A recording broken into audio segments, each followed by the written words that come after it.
candid conversations, unfiltered opinions, and humor with AVAG Beck's podcast.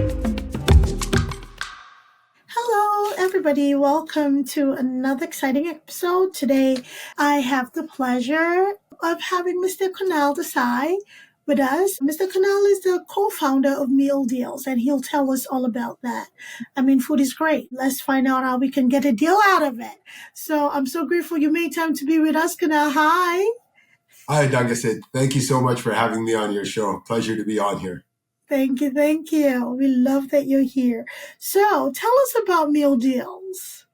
Okay. So Meal Deals is a global marketplace that helps connect restaurants and diners by allowing restaurants to showcase any messaging they want in real time that's relevant to us. So by visiting a simple website, which is mealdeals.app, we built this amazing complex web application that once you allow your location, it automatically filters through the database of all the information and shows you all the relevant food and drink specials for you based on day of the week and time of the day.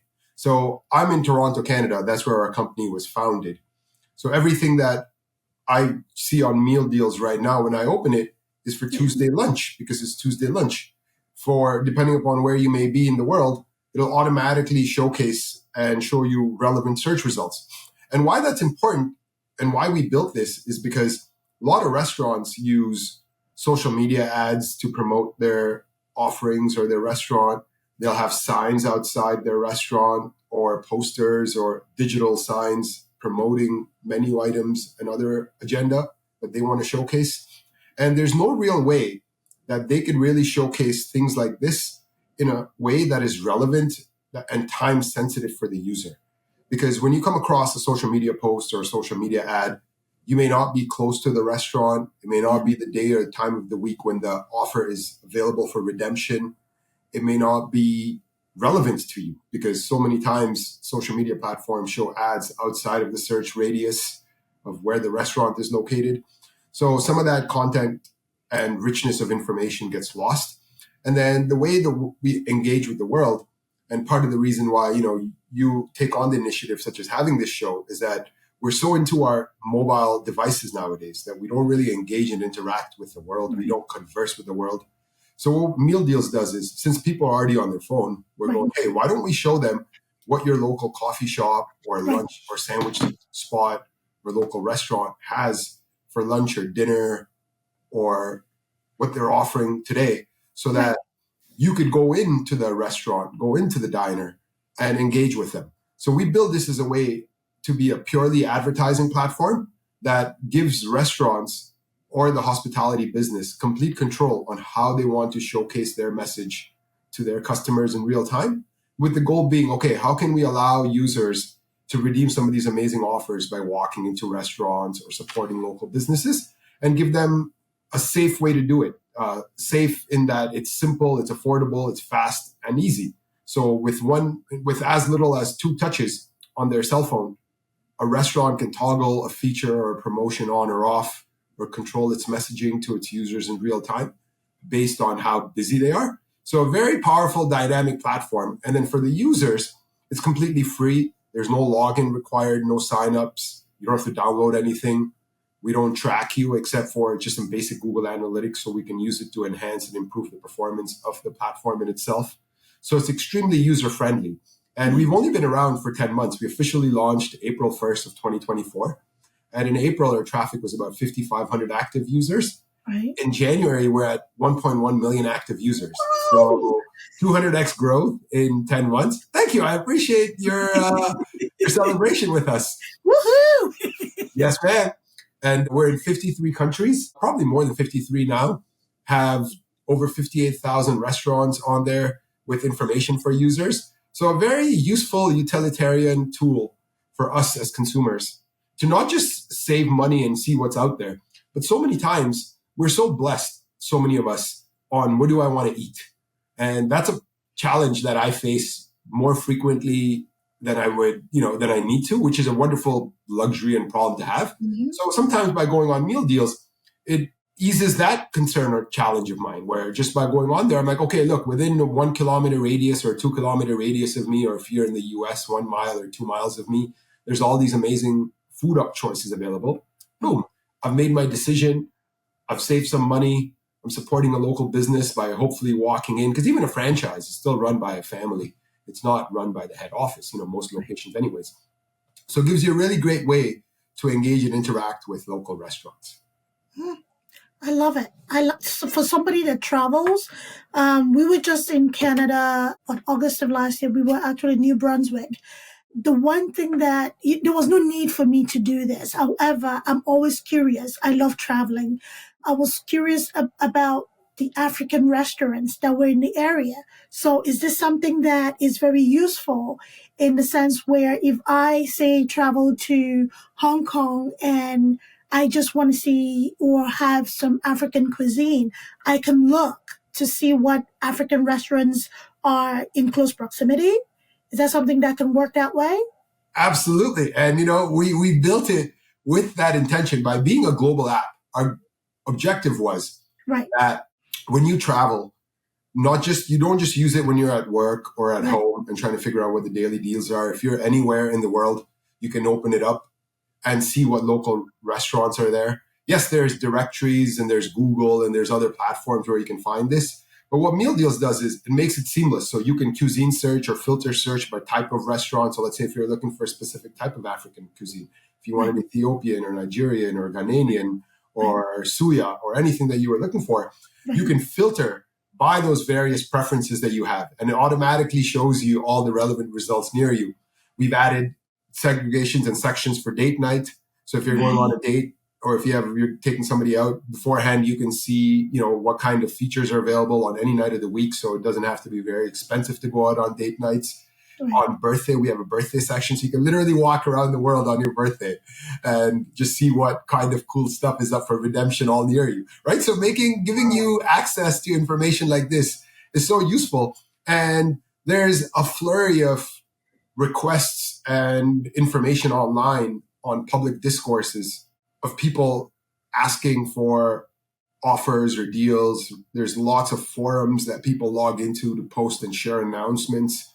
But a lot of times those are shared by users, that those are crowdfunded where people will share offers. With Meal Deals, what's revolutionary is the restaurants get to showcase all of this in real time. So depending upon where they're located, or even if you're a franchise, you can, or even if you own multiple locations, you can tailor each restaurant's marketing to its individual neighborhood, because every restaurant is going to have a certain type of behavior based on where it's located, even though it may be the same brand. So it gives the restaurant owner that much granular control. And at the same time, let's say if you're lucky enough where if you have a company that's nationwide, you can manage the marketing for all 1,000 stores in just the same amount of time as you can for one store. So we built it for that scalability in mind, to allow a wide range of use cases, from restaurants we have restaurants such as that just take cash as their only exchange. And then we have restaurants where a dinner for two is $500, and everyone in between, right? Because again, Meal Deals, our name is not necessarily for deals. It's just a fun place for restaurants to advertise. And deals is a value proposition, right? Everyone loves to showcase and feature value that they offer. So that's our play on words. So yeah, we're all over the world. And our objective is that when you're visiting a friend, or if a friend is visiting you, or if you're going out or you're traveling and you just want to, just someday you're like, hey, you know what? I don't feel like making a decision today, or I'm in between paychecks. And, we eat every day. So especially if you're traveling, yes, there's going to be a bucket list of places or restaurants you're going to want to go to. You're going to have your favorites. And those we're not replacing. You're never going to replace. That's where the connection, the value, the food, the community comes in. But given that most of us eat 2 to 3 times a day, there's going to be some times where you could be at a slight impasse or indecisiveness on, hey, what do I want to eat today? And that's where Meal Deals becomes a wonderful, valuable tool to just filter, showcase a few things. And our restaurant partners, they're all local companies. We don't charge commissions, so they love it when you go and walk in. Nice. That is so nice. So the one thing that I'm really thinking of is like hotel life gets very boring very quickly, right? When you're eating the same food, if you're not really, out and about, and you're kind of like eating the same thing 2 days in a row, you're looking at the same menu, and if you're staying for a week, it gets quite hectic. So it's great to have options when you travel, like, okay, what Vietnamese food is around here? I love pho. Or what Indian restaurants can I get my next garam masala from? Whatever it is, right? So my mouth is watering just thinking about it. So I'm glad I joined it after lunch, so at least I saved myself that agony. so this is all good and great. But the one thing that I keep thinking about is that where is your primary source of data, pulling from, because this is all real time stuff, right? Pulling these restaurants into meal deals. Do you, even for the mom and pop restaurant that you mentioned that only accept cash, does a business or a restaurant have to have a digital footprint to be able to be visible or get pulled into meal deals? Or do you have a way you circumvent, say, digital footprint? Because in this day and age, it is important to have a digital footprint, even if it's just a Google page, right?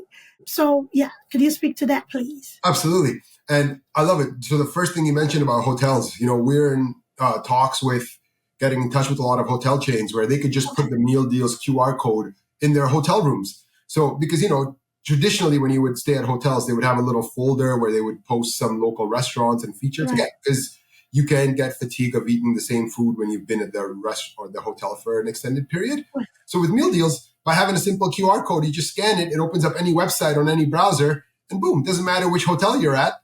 Now you can the hotel can choose to showcase and feature all the local restaurants near it. So thereby further enhancing the guest experience and hopefully alleviating some stress from the concierge, because now you're not necessarily asking them, hey, where do I want to go? Because they'd probably be like, hey, check out meal deals. Meal deals is something really useful. Yeah. And like I said, the digital footprint of a business is essential in 2025. Yeah. With AI coming in and starting to weave into the fabric of our day-to-day sort of behaviors now. AI is large language models. And I use language as a placeholder for any form of data. So language can be text, can be images, can be videos, can be any form of content. They're large data models. A lot of these data models are fed from content that is available online. So it's very important to have your content online so that you can be found in this AI world, enhance the contribution to the AI algorithms, make your businesses more relevant. People are spending more times on their phones now. Yeah. So almost everything they search for is in a digital way. And with meal deals, a restaurant doesn't need to have a digital presence in order to be on meal deals. That's the most beautiful part. So the way it works is, so for us, for users, you just type in mealdeals.app in any browser. It could be on your phone, tablet, computer, it could be at work, and voila, you're done. And for the restaurants, similarly, all they do is you just type in their dashboard URL. So we have a partner dashboard that restaurant owners log into to manage and control all the messaging in real time on the meal deals front end to the users. And they just type in partner.mealdeals.app, log in there. And with that, they can create their own digital page for their restaurant. We've made it easy for them to upload all their menus. There's no charges for this. So we give them server space. We automatically generate QR codes for their menus and restaurants if they want to advertise. We allow them to add catering. We allow them to add their third-party links. So if they use Uber Eats, DoorDash, Skip, Deliveroo, Zomato, some of these are global brands that I'm mentioning here. It doesn't matter what affiliation they have. They can embed those links in there. They can add their social media links. They can add links to their own proprietary apps, because that's a behavior that a lot of restaurants are going towards. So we've made it so that on the restaurant page, it's very complete. A restaurant can effectively communicate all the messaging that they want to their consumer in a way which is much faster than building a website. Mm-hmm. Sure, because it's on meal deals, some of the representation of the information is going to be according to a template that we have on our platform that we feel just maximizes the user experience. But so they can completely take their business digitally by just creating a free restaurant page. There's no fees for this. So it doesn't matter what part of the world you're in, you have a web page now that you can use.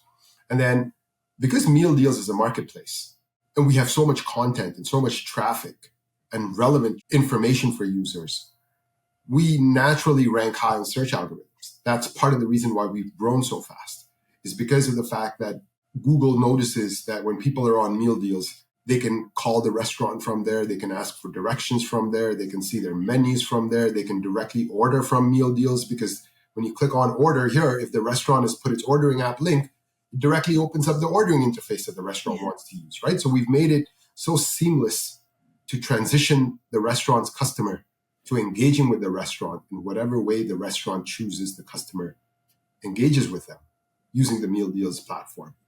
That search engines appreciate the clarity of information and the quality of information we have on there.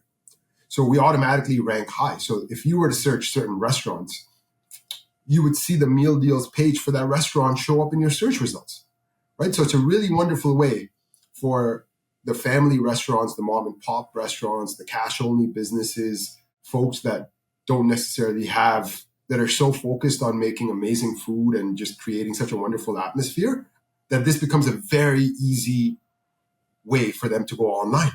And then to post content on Meal Deals, if anyone is using social media, which most businesses nowadays do use it, because again, social media is a marketplace. That's why when you search for a business, you see their Instagram link or their Facebook link, because that's what is a highly promoted media, right? It's a place where a lot of content is available. So a restaurant can copy and paste information from their social media post into Meal Deals in less than a minute. So we built it so that there's no additional work required, right? Hence we use It's Safe, simple, affordable, fast, and easy, because it was designed to completely take a restaurant online in a matter of minutes, enhance their online visibility, increase their search index, and then by being highly found on search engines using the Meal Deals relationship, leverage that Meal Deals search power to showcase any message you want to your users in real time. Because that's one of the things that's proprietary of our platform is we allow restaurants, we don't control what they show, we don't determine what is a good offer, what is a bad offer, because again, every business case is unique. And what we really want is long run success for all our restaurant partners and to give our users valuable information so they know how to engage with their community without having to put in too much work. That is mind blowing. It's so simplistic in nature, but it shows that it works. From your growth data, it shows that it is actually working. You're not just blowing smoke. From April 1st to January, we're still in January, it's not even February yet, right? You still have months to go. And you've 10x your growth. 200x in terms of user. 200, oh my goodness, 200x your growth. And that is mind blowing. As you were talking about the smaller businesses, and I do know people that I'm like, this will be great for them. The private caterers, right? And these are people that actually put their heart and soul into cooking. They make incredible meals. However, because it's mostly word of mouth and referral, they don't have the capital to grow. They will love to not work the jobs that they're working to sustain them, rather focus on their food business. And this will be so great because when it comes to reviews, that's not going to be a problem because of the relationship they built over time. When it comes to those pictures, when you're talking about social media, they have them, right? So imagine being seen on the world stage when, say somebody's coming into town, they're trying to throw a quick party together. They don't know where to go. They go on Meal Deals and like, oh, this is a private caterer that can get something together in 2 days, in 24 hours. How sweet is that? Like, I can see the business opportunity, not just the growth for Meal Deals, but the business opportunities for people who are actively doing their thing, Thank you. And, you hit the bullseye there. It's a wonderful way, because we're so time sensitive in our presentation of information. And let's say if Taylor Swift concerts were coming to town and, while the Eras tour is going on, you can program your content and your message to show within a time frame at a certain time of the day, determine only when it'll be shown. So because you have all that modular level control on how you want information to be shown, if you're a catering business, you can easily promote and showcase set menus on there, any features you have on there. If you just want a database to upload some content where you can be like, okay, look, scan this code, use this site, it links to my restaurant page, things like that, perfect. Even better use case, food trucks. Food trucks are mobile. If you're going to be in a different part of the city, Right. You have a Meal Deals profile. All you do is you update the address on Meal Deals. So now let's say if you're in downtown Toronto today, the people in downtown will see your food truck. Right. Tomorrow, if you're in the suburbs, you update your address to the suburbs know that you're there, right? Then what we do on Meal Deals is for all the pro customers that we have, because that's how we monetize. We charge the restaurants a small fee to get access to the full paid feature. Then it's our goal to promote them. So let's say if a catering business signs up, and if they're like, hey, you know what, we're going to be doing some good catering promotions to grow our business, or there's events coming up, or there's some packages we're putting out trying to capture seasonality or any timing related benefits you could take, our team promotes that. So we promote that on banners on Meal Deals. We promote that on our social media. We buy ads for users, because what we do is we're a large scale aggregator marketing machine. So by having thousands of restaurants on here, it becomes very easy for us to co-advertise our partners, right? So if I advertise your business, for example, and if there's a neighbor of yours, let's say you serve African food, and there's a neighbor of yours who sells pho, right? Both of you benefit from either of you being advertised on there, because as a user, when I go on Meal Deals, you're so different in your offering. I'm not going to want suya or pho on the same. So again, I want them both in the same You deal. might. I mean, if they can do the suya pho, then I mean, now I could definitely do something like that. But otherwise, I may have to, in that meal, pick and choose one or the other. But I get to see both, right? And then by getting a lot of eyeballs, it's a common proven fact. There's lots of data around this, and the data varies anywhere from 6 to 20. And what that is the number of impressions a user takes before they make a purchasing decision. They need to see a brand at least 6 times, anywhere up to 20 before they make a purchasing decision, even as simple as food. So what Meal Deals does is it keeps giving the users that repetition of impression. You're always there. Because if you're a new restaurant that's opened up in your community, and if you're on Meal Deals, everyone that goes on Meal Deals in your community is going to see your restaurant, whether or not they want to see you. Just that's the way, because we show results based on proximity.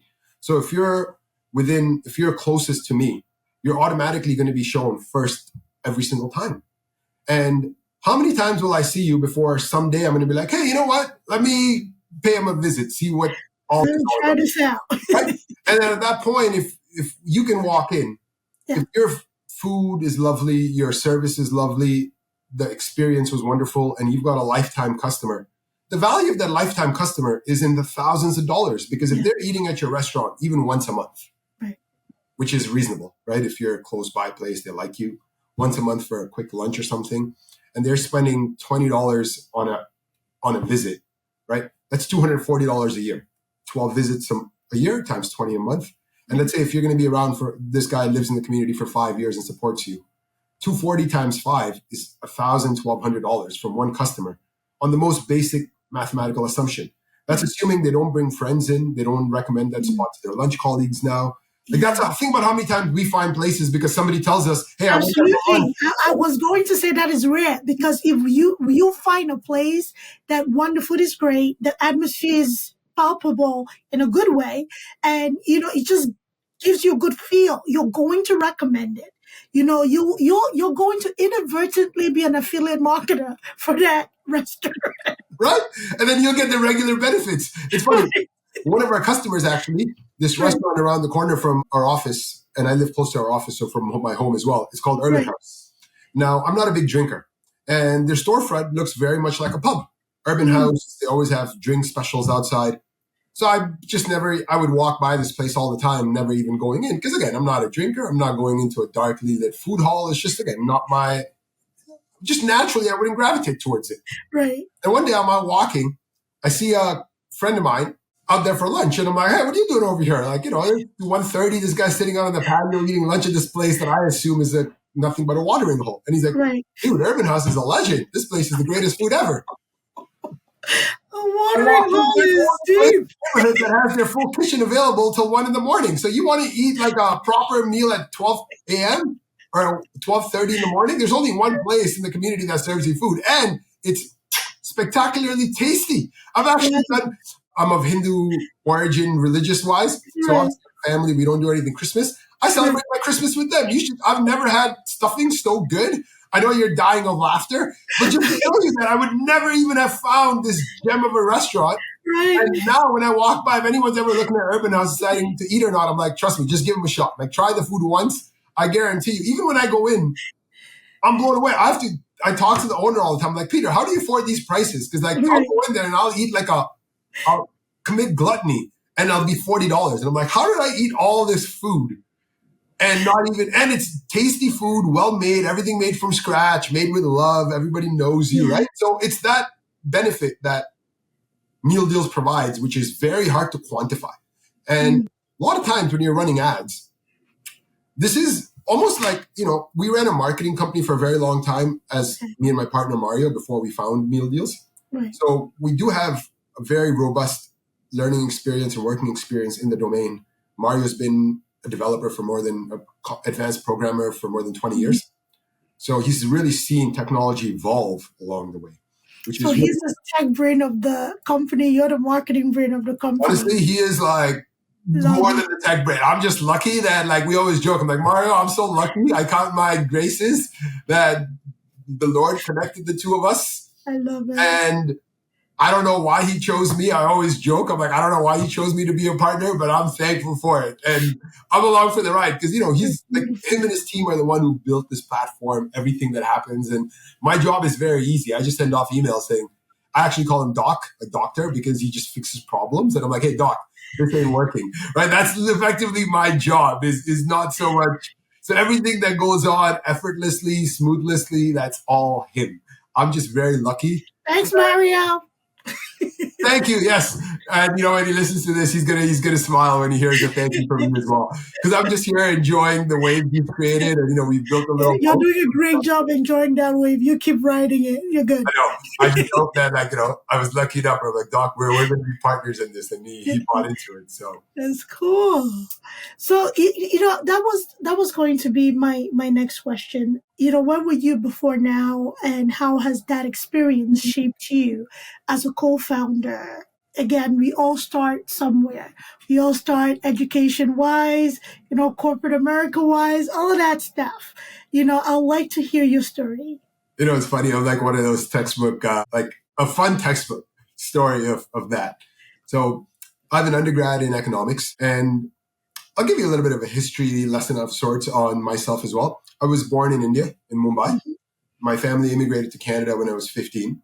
So I had the luxury of doing some high school in North America, doing first year college back in India again, and then university and such in North America. So very lovely to have the diversity. Growing up in India, I already spoke 2 languages, Hindi and Gujarati, my mother tongue and the national language, and then English, obviously. So being trilingual right off the back is a very nice luxury to have. Right. And then in India, math and science are heavily emphasized. So I was very fortunate to have a good fundamental base in those skills that were almost forced. And it's funny, I failed. You're going to laugh about this because I'll say it later.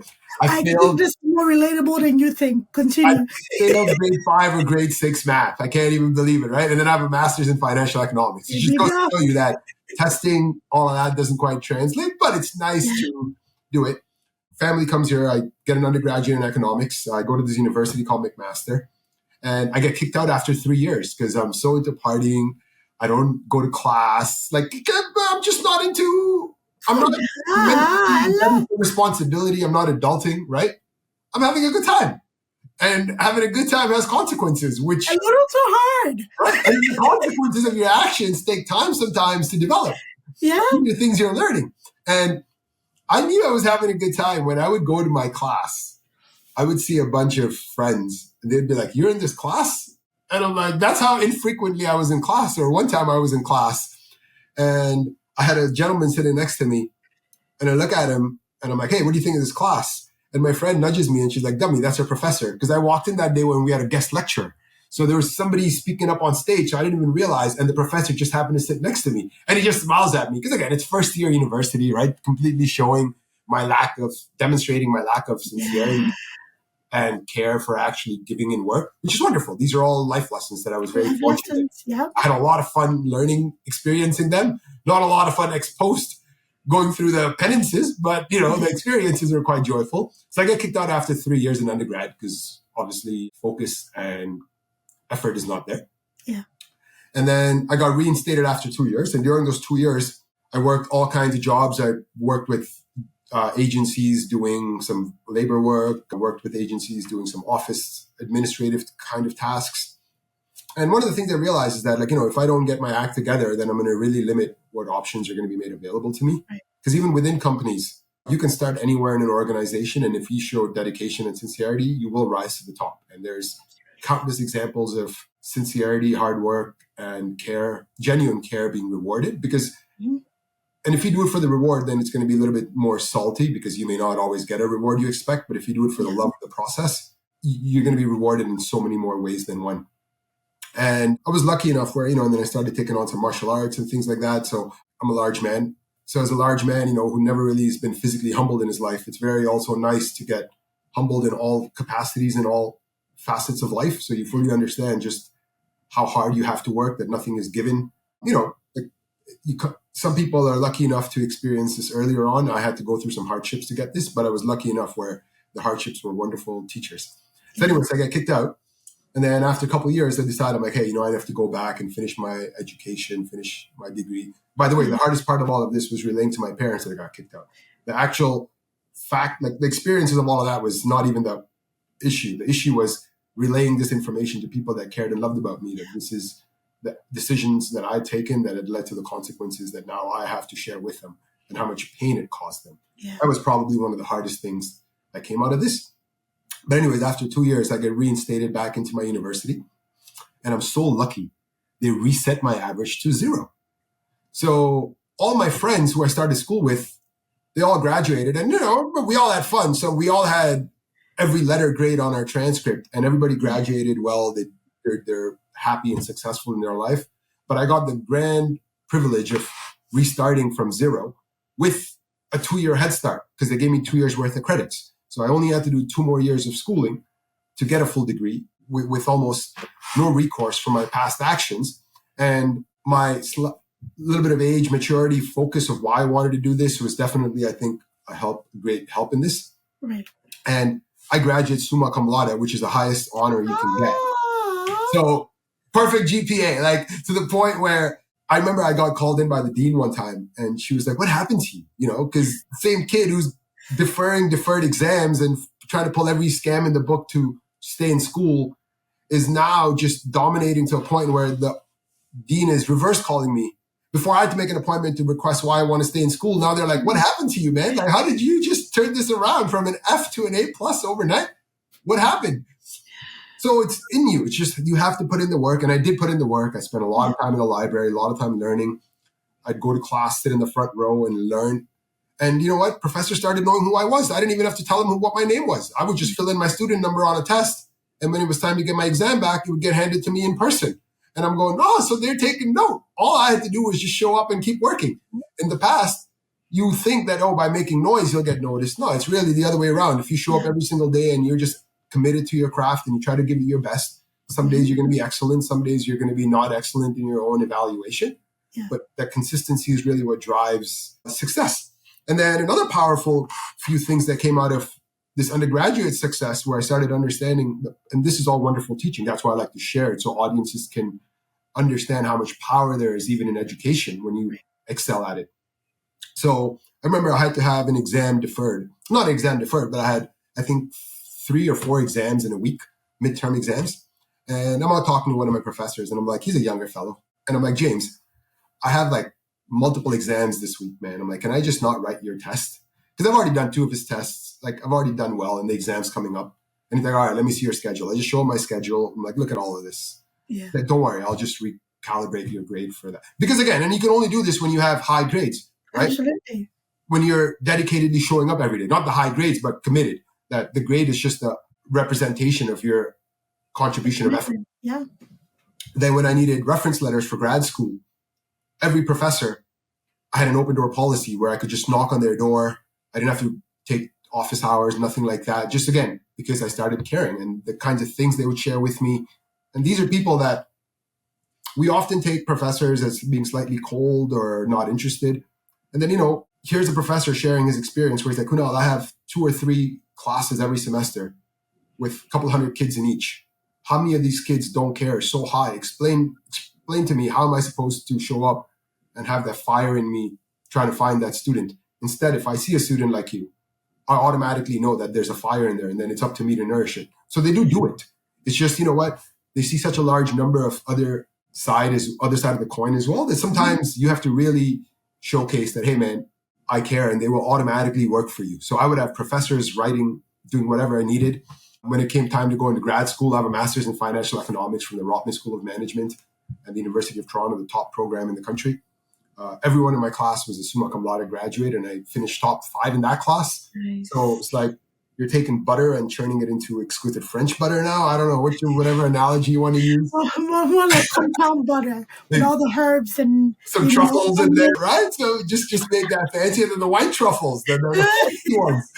And I remember when I was getting into grad school, I got accepted into McMaster, which was my undergraduate program. Right. And Laurier, I applied to 3 master's programs. 2 of them admitted me, and one, U of T, the one I finally ended up accepting, had not admitted me. I was on the waiting list there. So the first university sends me an offer. I'm driving home when I read this. This is on my BlackBerry days. And I read my scholarship offer, $17,000 to go do my master's. And I'm howling because here's a kid who's been kicked out of school. And like I said, take that into thing. Like 2.5 years ago, I'm not even in university. And here I am, school's paying me money to come study there. And I'm just going, what?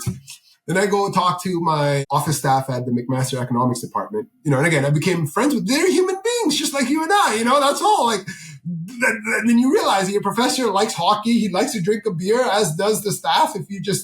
They see so many people that you have to put the effort on yourself for them to connect with you. They're not going to connect with you automatically. But once you do, they're human beings. I have their phone numbers still. We still message each other. It's really lovely to have this. But I got this experience from my undergrad, and I love sharing. It's not the victories, but what care did.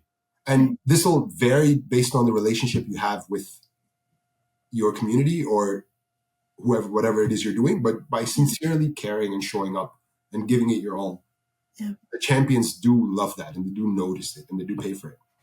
So anyway, I get my scholarship offer from Laurier, which is for, I think, $17,000 or something. And then I show it to the Mac lady, and she's like, that's it? And I'm like, what do you mean that's it? Like, and she's like, oh, you got a higher offer from Mac. And so she showed me offers beforehand. They hadn't officially released them. Like, the letters weren't formally sent out. But again, being their alumni, being a top alumni, having their relationship, she lets me in on the number I'd got from Mac. So I got more money from my old university. Same school that kicks me out is now willing to pay me more than the next best school to be their student. So I call up the first university, Laurier, and I'm like, hey guys, I just got a better offer from them. They upped my scholarship. So for people that are looking for, if you're lucky enough to have been admitted to multiple schools, you do know that you can leverage, just as you can leverage a job offer for a higher pay, you can leverage a scholarship offer. It's that competition that nobody talks about. But you could do it. It's something that I didn't know I could do it until I physically tried it, right? It's not something that talks about. And then a really big part of and I'll go back in a second to something else that I just really remember. It was very useful. So I get my Laurier offer gets up, and I'm like obviously feeling like the greatest. Like I feel like I'm like Mike at this point, right? I'm only missing the shoes. That's all. And then I talked to my professor, who was the head of the department in economics, and he said, Kunal, if you went to Laurier or Mac, you'd be top of your class. But if you went to U of T, you'd be in the bottom third. And that really got me salty. I'm going, really? After all of this, you think I'm that bad? That your own training is that poor that you think my abilities would rank me in the bottom third of the cohort? So obviously got a little bit mad at that. And then I got into U of T. U of T didn't even offer me a scholarship, but I chose that solely because of the fact that I'm like, okay, if I'm going to be around such a high level audience that my professors feel I'm going to be around more superior talent, that's where I need to be. One of the best decisions I think I've taken ex post. It was the number one program in the country, and just what some of my fellow colleagues are doing now. They truly run corporate Canada. So to have friends who are in these influential positions that are former colleagues and classmates of yours is a really wonderful luxury to have and enjoy these benefits ex post. But what really started all of this was I had a TA when I went back and I was focused. Your TAs are your entryway into the professors. So a lot of people don't value how important those TA sessions are. But again, at this point, I had to go and be needy as when I was a student. I was nerdy.